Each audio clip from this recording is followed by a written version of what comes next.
नमस्कार, आप देख रहे हैं इंडिया न्यूज। आपके साथ मैं हूं शुभ्रा सुमन। कोरोना संकट के बीच देश में म्यूकोमाइकोसिस यानी ब्लैक फंगस का खतरा लगातार बढ़ रहा है। देश में ब्लैक फंगस के अब तक 7,251 मामले सामने आ चुके हैं। महाराष्ट्र में सबसे ज्यादा संक्रमित मरीज मिले हैं, तो यहीं सबसे ज्यादा 90 मौतें भी हुई हैं। ब्लैक फंगस को महामारी घोषित करने वाला यूपी 8वां राज्य है। इससे पहले गुजरात, तेलंगाना, राजस्थान, असम, ओडिशा, पंजाब और चंडीगढ़ इस बीमारी को महामारी घोषित कर चुके हैं। ब्लैक फंगस ने देश के 14 राज्यों को अपनी चपेट में ले लिया है।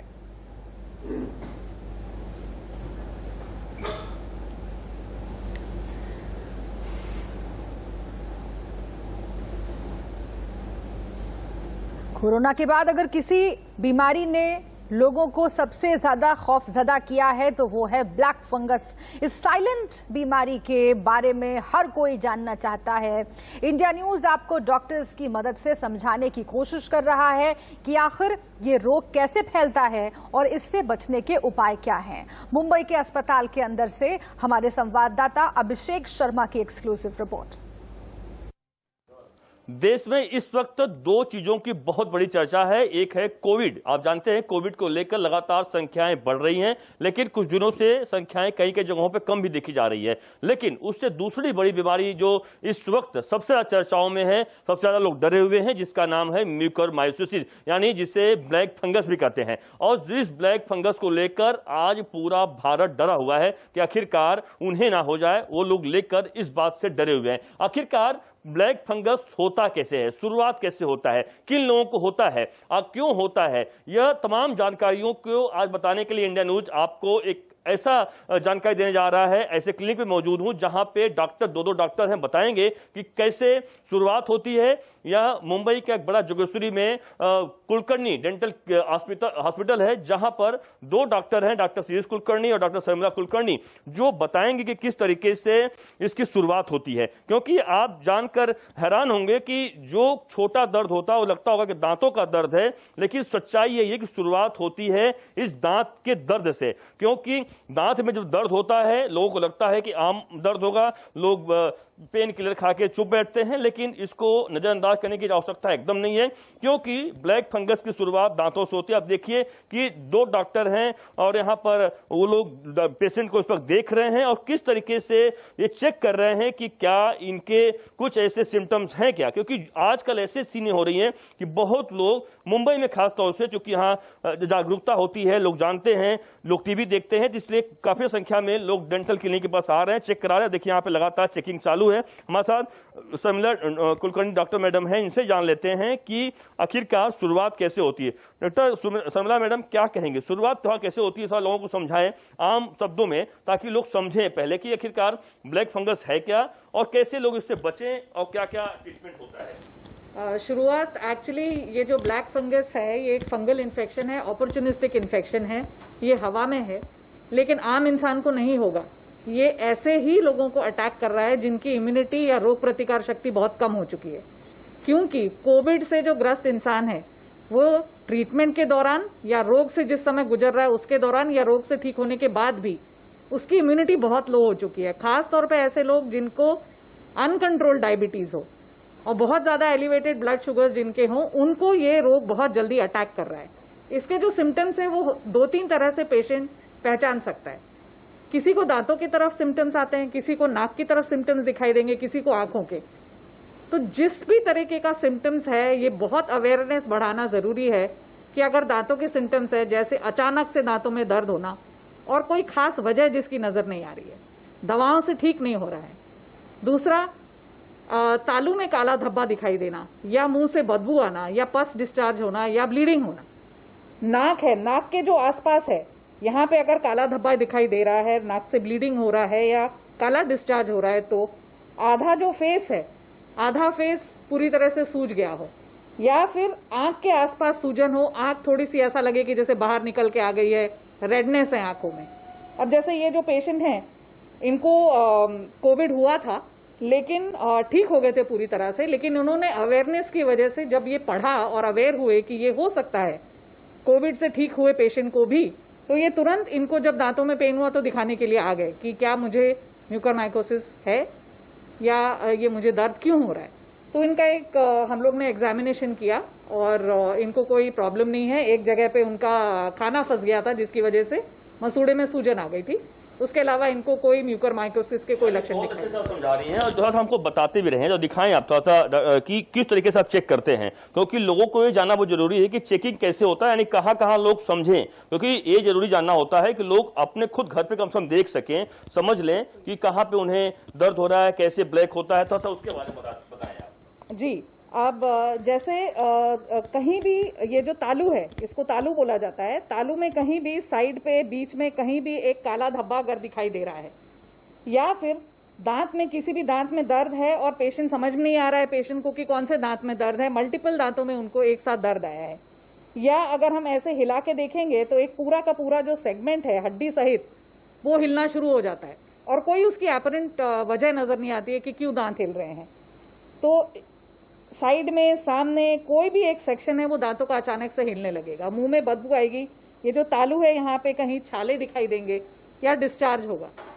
तो इस तरह के जो सिम्टम्स है वो डेंटल के हमको नजर आते हैं और हम हर बहुत ही मेटिकुलसली एक एक दांत चेक करते हैं, तालू चेक करते हैं, मसूड़े चेक करते हैं, कहीं कोई फोड़ी तो नहीं है, कहीं से कोई डिस्चार्ज तो नहीं है, इसकी कोई खास वजह नजर आ रही है या बिना कोई वजह के ही ये सिम्टम्स नजर आ रहे हैं। आंखों की बात कर रहे थे आप, आंख के पास और नाक के पास, उसके बारे में थोड़ा बताएं पेशेंट को दिखाते हुए, कैसे लोग वो जाने समझें। ये नाक के आसपास का है जो हिस्सा है, यहाँ पे पेशेंट को अगर कोई काला धब्बा नजर आने लग जाता है या नाक में से ब्लैक डिस्चार्ज हो रहा है या ब्लीडिंग हो रही है, नाक के आसपास का एरिया सूज गया है, नाक लाल हो गई है या यहाँ भी आपको एक काला धब्बा नजर आ रहा है, ये कुछ लक्षण है।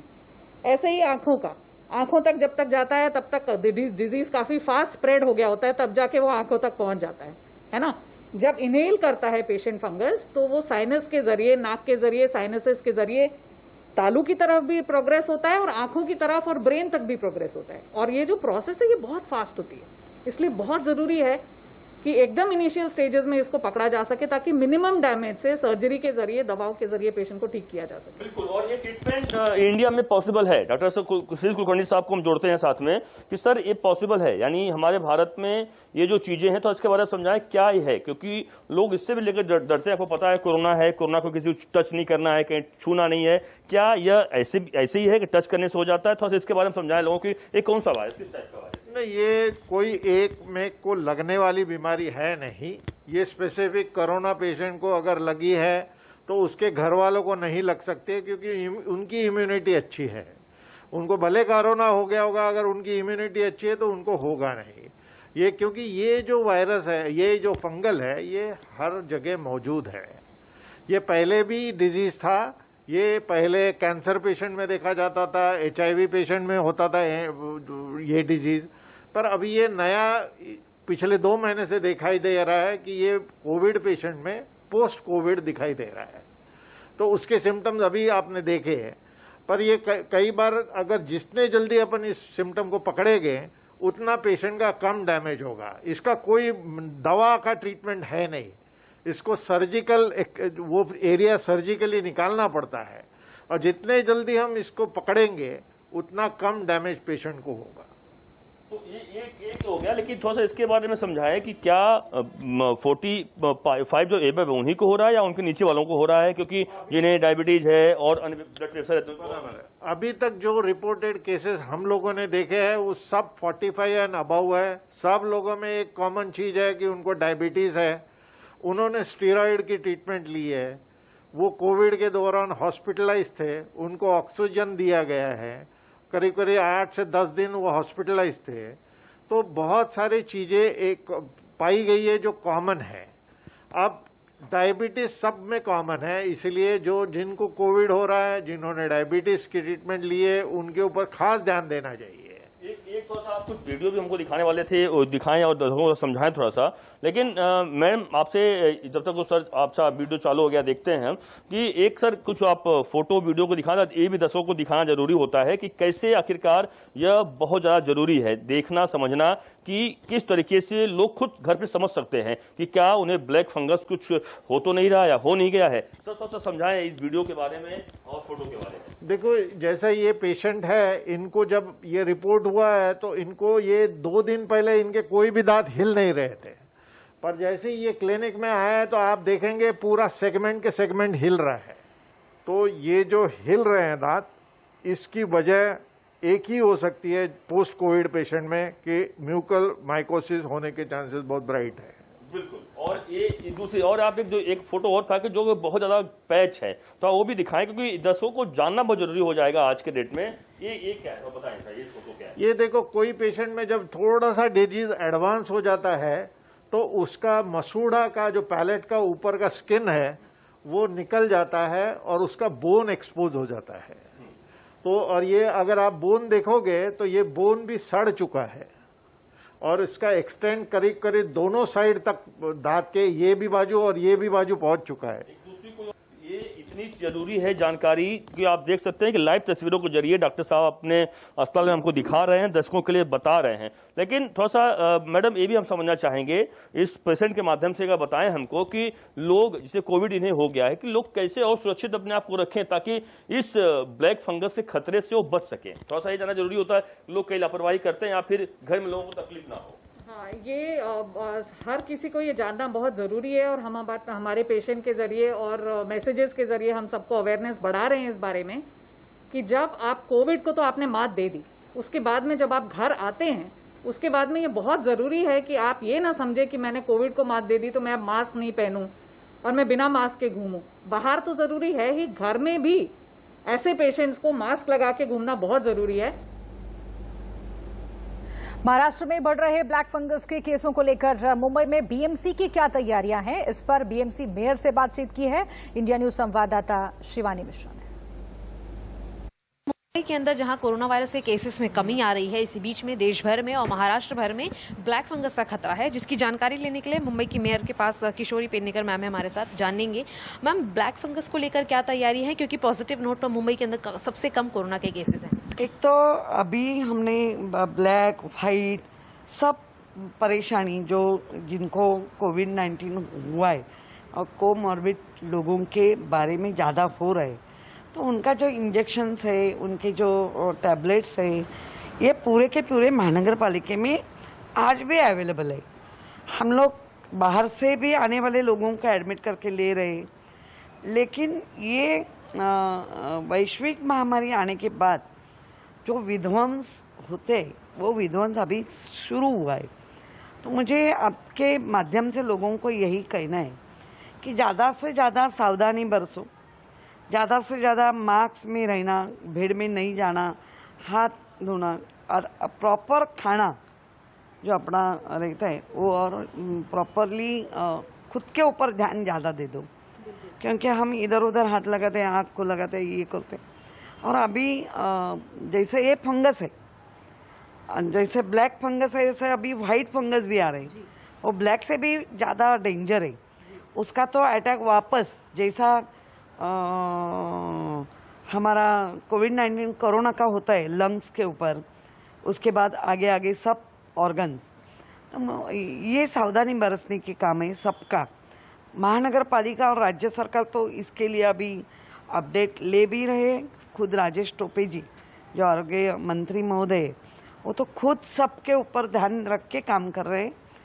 और मुझे लगता है लोगों ने खुद का ध्यान रखना चाहिए, इसीलिए तो ये सब हो रहा है। बिल्कुल, जैसा मैम ने अभी बताया कि खुद की सुरक्षा करने की ज़रूरत है।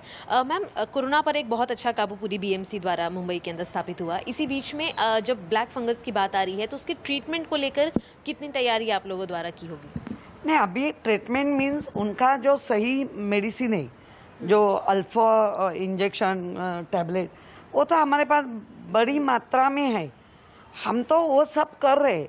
लेकिन खुद की बॉडी जो रिस्पॉन्स देना चाहिए वो अभी ऐसा लग रहा है कि कम आ रहा है खुद के बॉडी से, तो वो लगाने के लिए हमें ये हुआ करके ही घबरा जाते हैं, डर जाते हैं।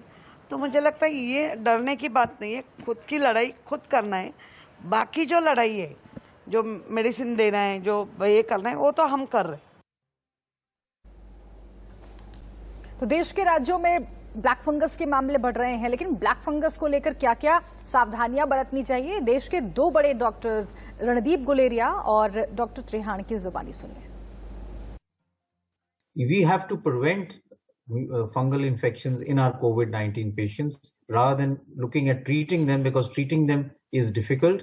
It also leads to higher mortality if you develop mucormycosis. So my plea to everyone would be, if you have COVID-19 and you are diabetic, please make sure your sugars are properly checked and your sugars are under good control. If you need steroids, make sure they are taken in the right dose and only when they are indicated. Do not misuse steroids when they are not required, and be aware of the possible features which could suggest that you may have mucor, so that you can consult your doctor immediately. There are a lot of false messages also going around that this can happen due to eating some raw food, which there is no data to suggest that it is also being linked to the type of oxygen being used. There is clear evidence that it is happening in areas where medical oxygen is used, so therefore it has nothing to do with the type of oxygen that is also being used. And in cases which are being reported from some places, it is also being reported in people who are at home, on home isolation, taking steroids at home and on oxygen through the cylinder or home oxygen concentrator. So even if you are at home, please be careful about taking steroids and don't take them if they are not indicated. So this is the message that I want to give, and I'll now pass it on to Dr. Trehan to give his comments as far as mucormycosis is concerned, COVID-associated mucormycosis as it is called. Thank you, Dr. Guleria.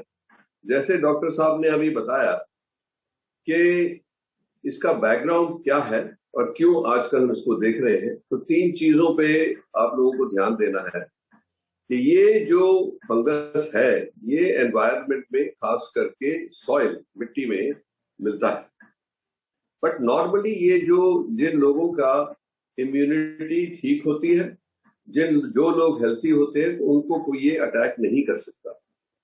अब ये जो संक्रमण की wave चली है, ये पिछली बार भी देखा गया था, पर अब और भी ज्यादा देखा जा रहा है कि एक तो संक्रमण की वजह से बॉडी वैसे ही वीक हो जाती है, दूसरा क्योंकि लंग्स पे या बॉडी के ऊपर इन्फ्लेमेशन का इफेक्ट पड़ रहा है, तो हम स्टेरॉइड्स यूज करते हैं।